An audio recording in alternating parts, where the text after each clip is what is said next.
Sex stories for adults, lesbian fantasies, cuckold, femdom, gangbangs, and more. Written by Anna Parker. Narrated by Anna Cook. Until last year.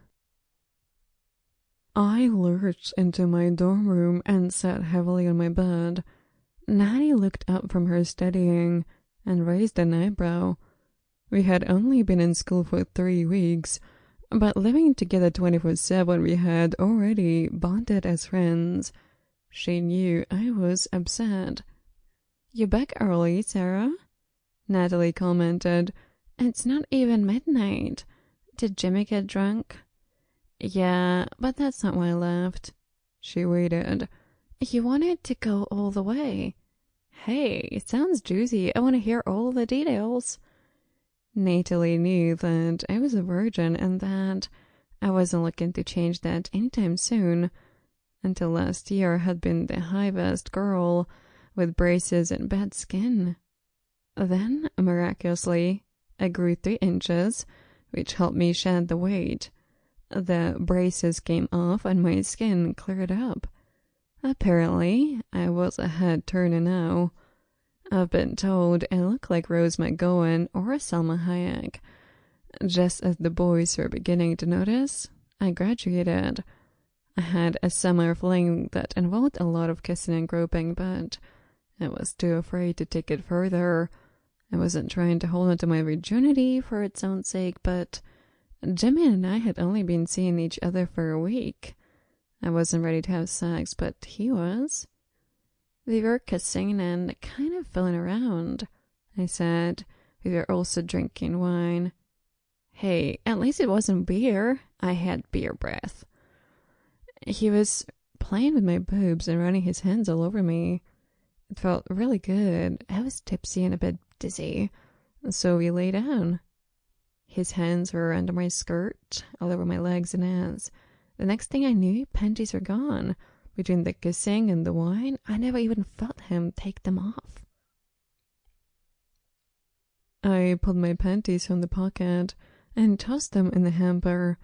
They were damp and smelly, and I just couldn't put them back on. Nellie just giggled. "So you walked back here, commando style? It's a good thing it wasn't windy. With that skirt, you would have flashed half the campus." "I was careful," I said. "What scared me was how it felt, Nellie. My skin was on fire. My head was pounding, and not just from the wine. When he put his finger on me, I moaned. I actually moaned.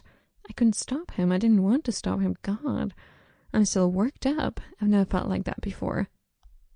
Next thing I know, his pants are around his knees, and he's crawling between my legs. I panicked. I just pushed him off and ran out. He kept calling my name, but I was too scared and embarrassed to turn back. Natalie came over and sat next to me.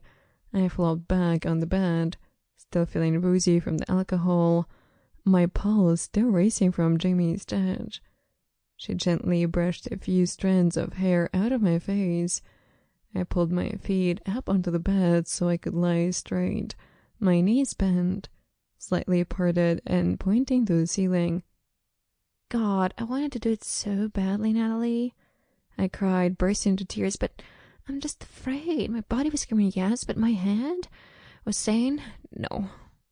"Shh, it's okay, Sarah," she murmured, still stroking her face. I pulled my arm over my face, particularly hiding my eyes. I could still feel the wine. The room was spinning again, and I didn't want to look. I remembered his fingers that rolled my nipples. God, that had gotten me damp.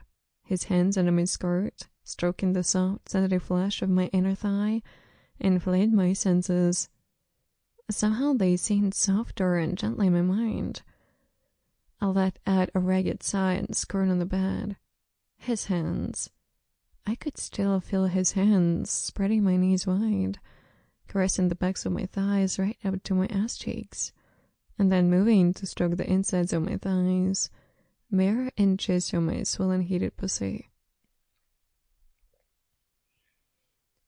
Through my Sample complete.